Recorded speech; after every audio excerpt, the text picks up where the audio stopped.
नमस्कार, स्वागत है आप सभी का के चैनल में और मैं हूं आपके साथ सपना ठाकुर। बुलेटिन में आगे बढ़ने से पहले एक नजर डाल लेते हैं आज की हेडलाइंस पर।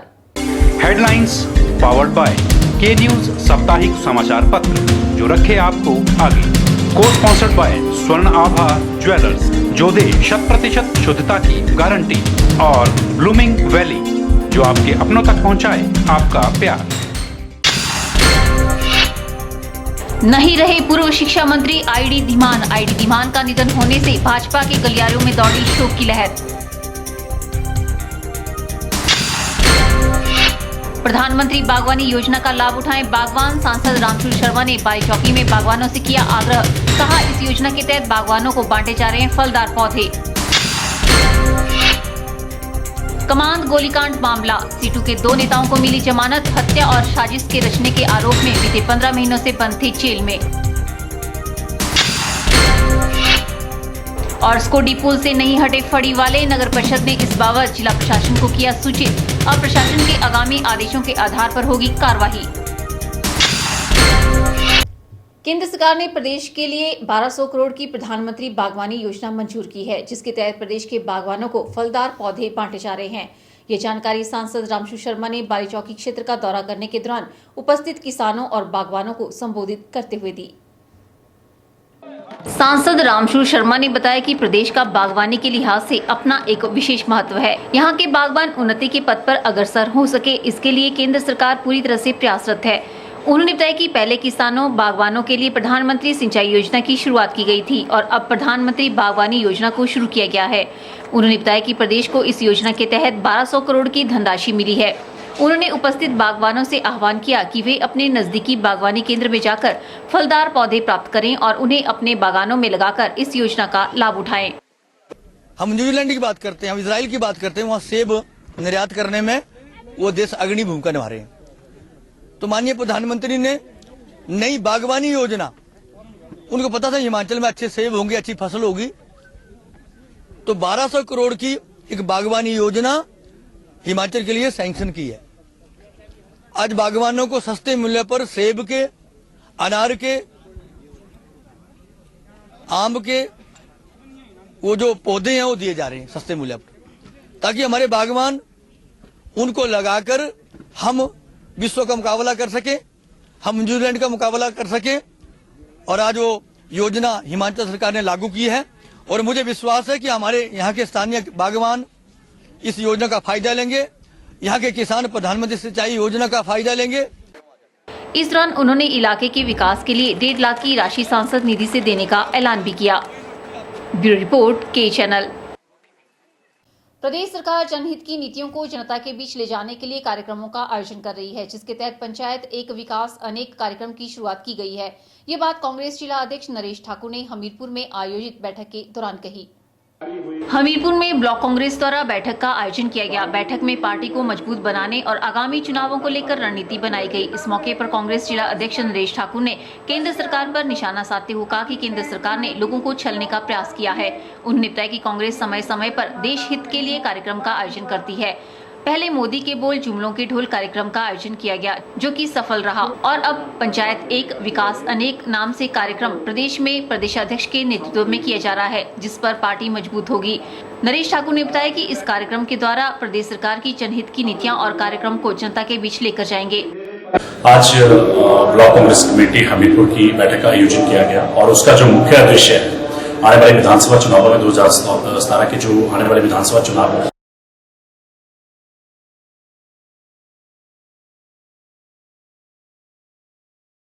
कार्यक्रम है पूरे हिमाचल प्रदेश में, जो हिमाचल प्रदेश के अध्यक्ष ठाकुर सुखविंदर सिंह सुक्खू जी ने जो एक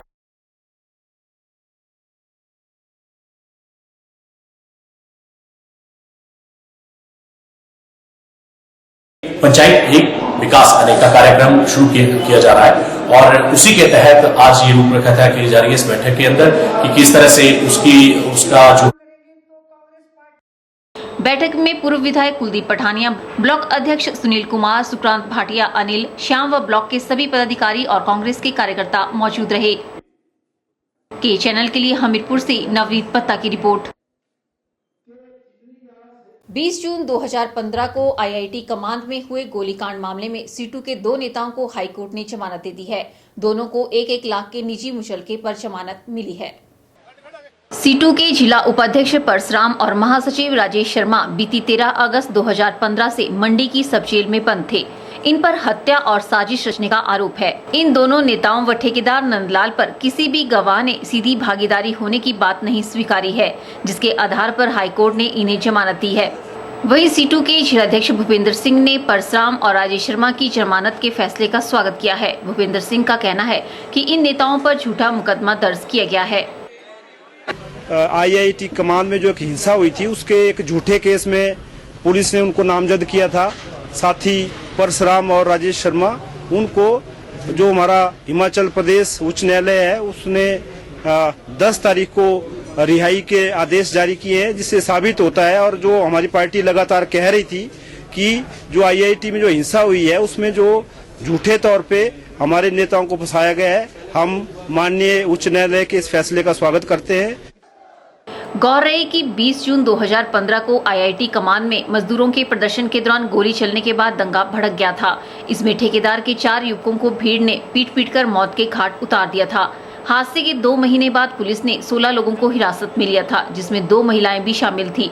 हालांकि इन महिलाओं को पहले ही जमानत मिल चुकी है। अब 3 और लोगों को जमानत मिली है, जबकि 11 लोग अभी भी जमानत के इंतजार में है।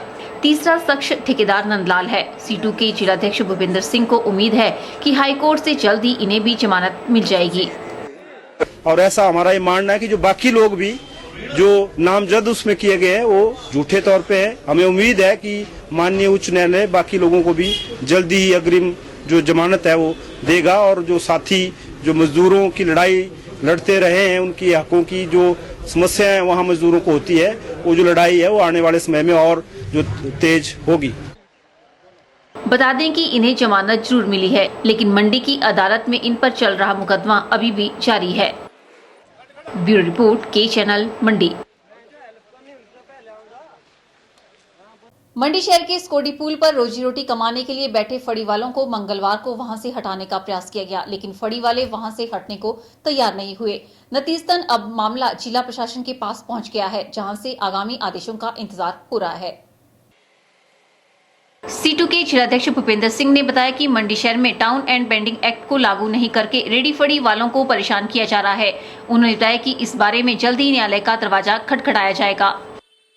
और जो नगर परिषद है वो राजनीतिक दबाव में सभी रेडी फड़ी वालों को शहर से बाहर करने की कोशिश कर रही है, उसके लिए काम कर रही है, दबाव डाल रही है और जबरदस्ती पुलिस और दूसरे का सहारा लेकर उनको वहां से हटाना चाहती है। उसका हम विरोध करते हैं और इसके खिलाफ हमारी यूनियन ने तय किया कि हम जल्दी ही जो माननीय उच्च न्यायालय हिमाचल प्रदेश है वहां एक याचिका दायर करेंगे कि जो स्ट्रीट वेंडर्स जो एक्ट 2014 में बनाया गया है उसकी जो उल्लंघना है वो नगर परिषद मंडी और जो मंडी जिला का प्रशासन है कर रहा है, और उसकी जो इम्प्लीमेंटेशन है कानून की उसको सुनिश्चित करवाया जाए। ऐसी याचिका भी हम हाई कोर्ट में दायर करने जा रहे हैं।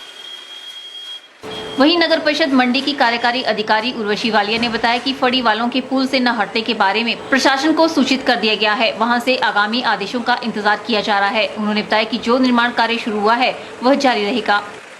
कंस्ट्रक्शन वर्क जो है वो चलता रहेगा, कल चलना ही चाहिए, क्योंकि सीएम साहब द्वारा इन दोनों जगहों के जो है वो किए गए थे। एक जगह का जो है स्कोडी का सीएम साहब द्वारा इसका शिलान्यास किया गया था, और एचडीएफसी वाला जो है वो हमारी अपनी इंदिरा मार्केट है, उसका हम लोग गेट बनाने जा रहे हैं। उसके लिए टूरिज्म विभाग काम कर रहा है, तो दोनों ही जगहों पर कार्य हो रहा है। उनकी असुविधा और लोगों की असुविधा को देखते हुए हमने ये प्रयास किया था, लेकिन वो लोग जाने को वहां से तैयार नहीं है।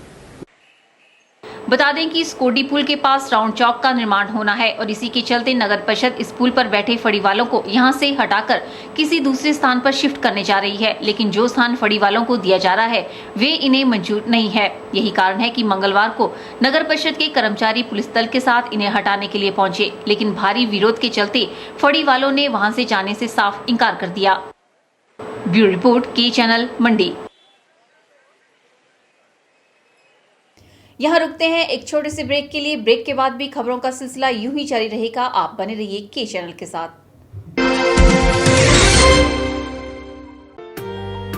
Sachdeva college Mandi Paddal coaching centre में army GD clerk, army technical, army nursing assistant, army tradesman, army DSP की कोचिंग स्टार्ट हो गई है। इसके साथ ही shortcut coaching methodology for GK, Hindi, maths, English and general science, topic wise test और मॉक टेस्ट की तैयारी भी करवाई जाती है। तो सुनहरी भविष्य के लिए आज ही संपर्क करें सचदेवा कॉलेज मंडी, हिमाचल प्रदेश।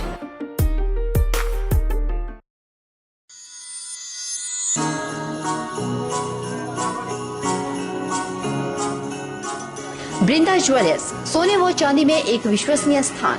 यहाँ आपको मिलेंगे 23 कैरेट व हॉलमार्क के शुद्ध गहने। बृंदा ज्वेलर्स में आप सोने व चांदी के उच्च गुणवत्ता के आभूषण एक से बढ़कर एक डिजाइन में खरीद सकते हैं, वो भी उचित रेंज में। हमारे यहाँ ग्राहकों का विशेष ख्याल रखा जाता है। बृंदा ज्वेलर्स शोरूम में आपको मिलेंगे फैंसी सेट, कानों के झुमके, बालियां, अंगूठियां, नग, चूड़ियां इत्यादि, वो भी अलग ही अंदाज में। हमारे यहाँ लैब से टेस्टेड ग्रहों से जुड़ी राशि के नग भी उपलब्ध है। बृंदा ज्वेलर्स में आपको विवाह, शादी व त्योहारों पर भी विशेष छूट दी जाती है। तो देर मत कीजिए, आज ही पहुँचे बृंदा ज्वेलर्स, सोने व चांदी में एक विश्वसनीय स्थान। संपर्क 2/11 लाल भवन बिल्डिंग, सिरी बाजार मंडी, हिमाचल प्रदेश।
अपनी फोटो भेजने के लिए हमें ईमेल करें knewschannel@gmail.com। अपने फोटो के साथ साथ अपना नाम व पता लिखना ना भूलें। आपको करना क्या है, सिर्फ अपनी फोटो को हमें ईमेल के जरिए या व्हाट्सएप के जरिए भेजना है, जिससे आप इस कॉन्टेस्ट में हिस्सा ले सकते हैं।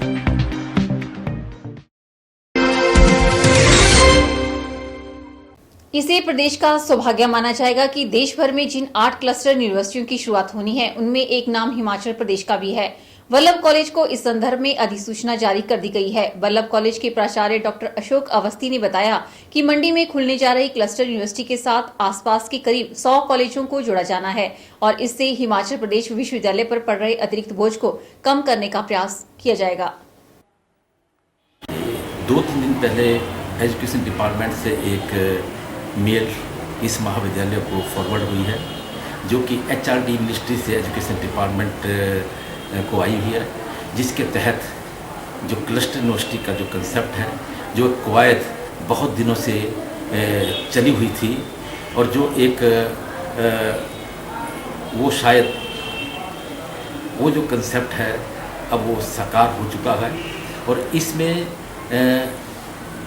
एक मंडी के लिए और इसके नज़दीक जितने भी हमारे एरियाज़ हैं उनके लिए एक बहुत ही खुशी की बात है, बहुत ही गर्व की बात है कि एक यहाँ क्लस्टर यूनिवर्सिटी बनने जा रही है और इस क्लस्टर यूनिवर्सिटी के अंतर्गत शुरू में जो होंगे वो 4 कॉलेज इंक्लूड किया गया है, जिसमें वल्लभ कॉलेज मंडी जो है वो लीड कॉलेज है, और गवर्नमेंट कॉलेज बासा, गवर्नमेंट कॉलेज दरंगट नारला और MLSM कॉलेज सुंदरनगर, ये इसमें इंट्रोड्यूस किया गया है।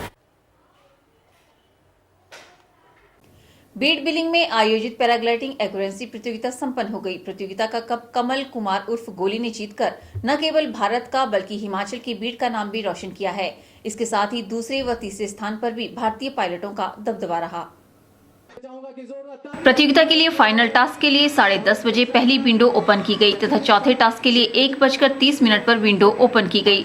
इसके लिए कुल 1007 पायलटों ने एक्यूरेंसी पॉइंट 0 के लिए उड़ानें भरी, जिसमें 9 महिला पायलटों ने भाग लिया। इस प्रतियोगिता में कुल 6 राउंड हुए, जिसमें शुरू से ही कमल कुमार ने बढ़त बनाते हुए कप पर कब्जा कर लिया। वहीं महिला पायलट मुंबई से कानन ठाकुर ने 3815 अंक लेकर जीत हासिल की। रूपा ने 5075 अंक लेकर दूसरे तथा अदिति ने 5630 अंक लेकर तीसरा स्थान हासिल किया। इस प्रतियोगिता में मुख्य अतिथि पहुंचे शहरी विकास मंत्री सुधीर शर्मा ने विजेताओं को सम्मानित किया। इस मौके पर सुधीर शर्मा ने कहा कि प्रदेश सरकार राज्य में साहसिक खेलों को बढ़ावा देने के लिए हर संभव प्रयास कर रही है तथा इन खेलों से जुड़े खिलाड़ियों को प्रोत्साहित किया जा रहा है। उन्होंने कहा कि विभिन्न क्षेत्रों की नामी गिरामी हस्तियों को खेल से जोड़ा जा रहा है ताकि बड़ी संख्या में लोगों का रुझान साहसिक खेलों की ओर बढ़े। विशेष तौर पर युवाओं को प्रेरित करने और इन खेलों से जोड़ने का प्रयास किया जा रहा है। हिमाचल प्रदेश सरकार माननीय मुख्यमंत्री श्री वीरभद्र सिंह जी निरंतर इस खेल को प्रोत्साहित करते आए हैं कि उन्हीं की बदौलत है कि आज जो लैंडिंग साइट है इसका अधिग्रहण हुआ था, अभी शुरू किया है। शीघ्र ही जो टेक ऑफ साइट है उसकी जो निजी भूमि है उसका अधिग्रहण होगा और दायित्व बनता है ऐसी खेलों को प्रोत्साहित करने के लिए। वहीं जो स्थानीय जनता है उसका भी दायित्व बन जाता है कि वो ऐसे स्थानों को बचा करके रखें। इस दौरान सुधीर शर्मा ने प्रतियोगिता के विजेताओं को पुरस्कार वितरित किए। प्रतियोगिता में पुरुष वर्ग में कमल कुमार प्रथम, मंजीत द्वितीय और चमेल ठाकुर तृतीय स्थान पर रहे। महिला वर्ग में कनन पहले, रूपा दूसरे और अदिति तीसरे स्थान पर रही। वहीं विजेता रहे पायलट कमल ने अपनी विजय पर खुशी जाहिर की। जीत कर कैसा महसूस कर रहे हो आप? जोर से बोलो। और मैं BPA बिलिंग पैराग्लाइडिंग एसोसिएशन इनका सबसे बड़ा हाथ रहा है कि आज मुझे स्पोर्ट तक लाए और स्पोर्ट में किया कि आप कीजिए यार, यू हैव क्वालिटी। तो मैंने किया और वो चीज़ मैंने करके दिखाया। I am very happy. ये कंपटीशन जीता और मुझे बड़ी खुशी की बात है कि इसका श्रेय मेरे इंस्ट्रक्टर ब्रूस मिल्स, क्योंकि उनकी बदौलत ही आज मैं इस लाइन में आया। उन्होंने मेरे को अच्छी गाइडलाइन दी और साथ में मैं BPA का भी शुक्रगुजार हूँ कि BPA ने मुझे इस चीज़ के लिए सपोर्ट किया और आज मैं उनकी सपोर्ट से आज मैं इस लेवल पे पहुँचा। I am very happy and thank you BPA। मैं चाहता हूँ कि BPA हर साल इस तरह के इवेंट करवाएं और हमें लोकल लोगों को आगे आने का अवसर मिले। गेम्स आ रहे हैं तो एशियन गेम्स में अगर हम टीम इंडिया की ओर से प्रेजेंट करने जाएंगे तो उसके लिए प्रैक्टिस लेवल भी चाहिए। तो अगर हो सके तो BPA स्पॉन्सर करती है, कोई स्पॉन्सर करता है तो हम पक्का इस चीज़ पर ट्राई करेंगे, द बेस्ट रिजल्ट निकालने की कोशिश करेंगे। इस अवसर पर ADM बलवीर ठाकुर, SDM बैजनाथ सुनैना शर्मा सहित अन्य अधिकारी एवं बिलिंग पैराग्लाइडिंग एसोसिएशन के पदाधिकारी भी मौजूद रहे। के चैनल के लिए बैजनाथ से कमल गुप्ता की रिपोर्ट।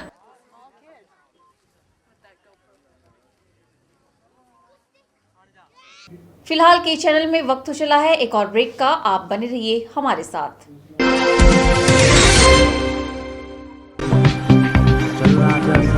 अपनी फोटो भेजने के लिए हमें ईमेल करें knewschannel@gmail.com। अपने फोटो के साथ साथ अपना नाम व पता लिखना ना भूलें।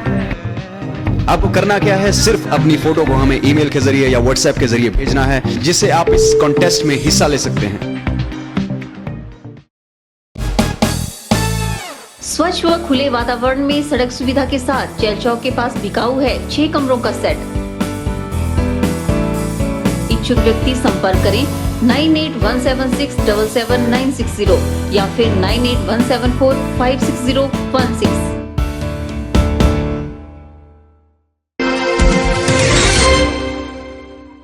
पिछले 2 महीने से बारिश न होने से प्रदेश के किसान और बागवान चिंतित है। मानसून के रुखसत होने के बाद प्रदेश में बारिश नहीं हुई है। ऐसे में यदि आने वाले दिनों में यही आलम रहा तो प्रदेश में पानी की कमी तो होगी ही, साथ ही किसान खेतों में सही तौर पर बिजाई नहीं कर पाएंगे।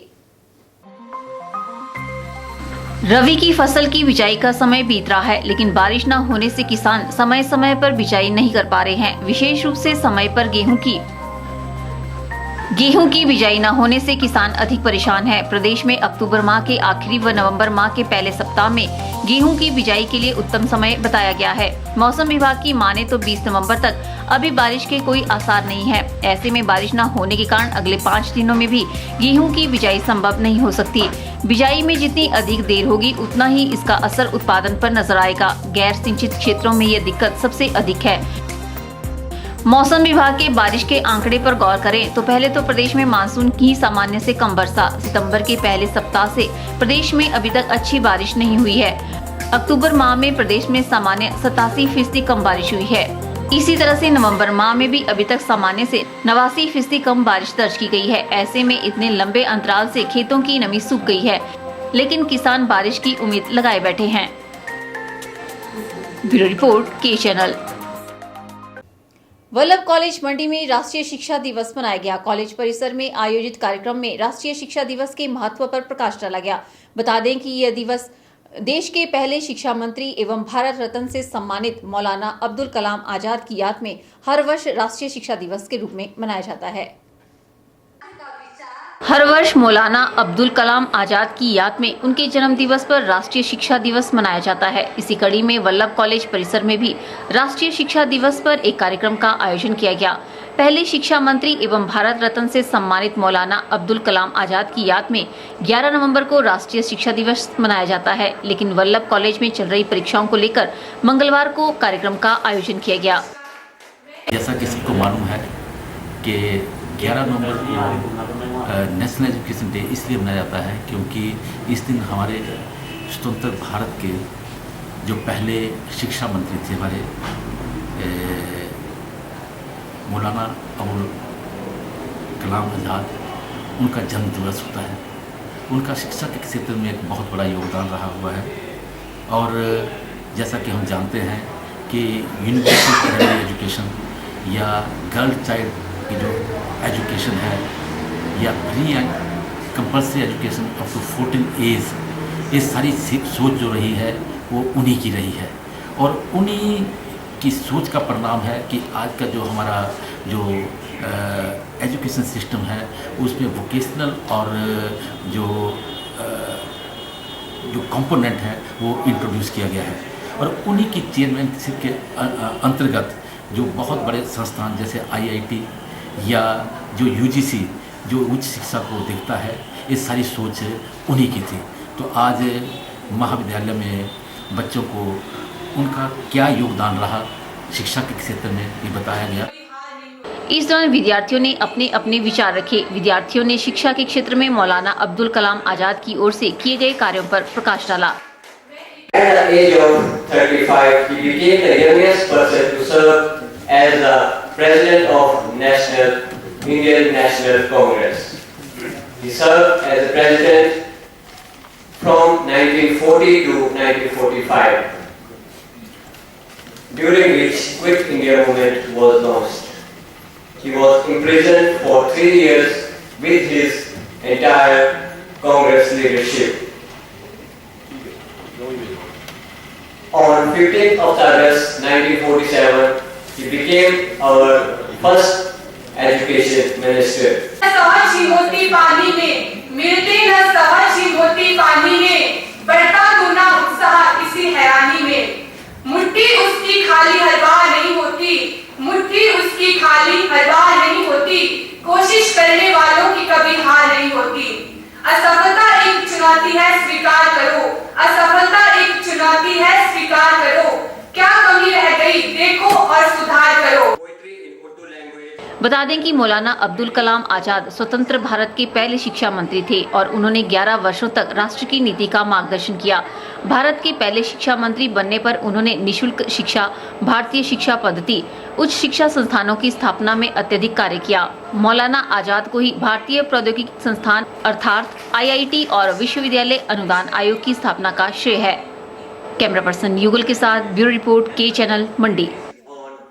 यहाँ रुकते हैं एक और ब्रेक के लिए। ब्रेक के बाद भी खबरों का सिलसिला यूं ही जारी रहेगा।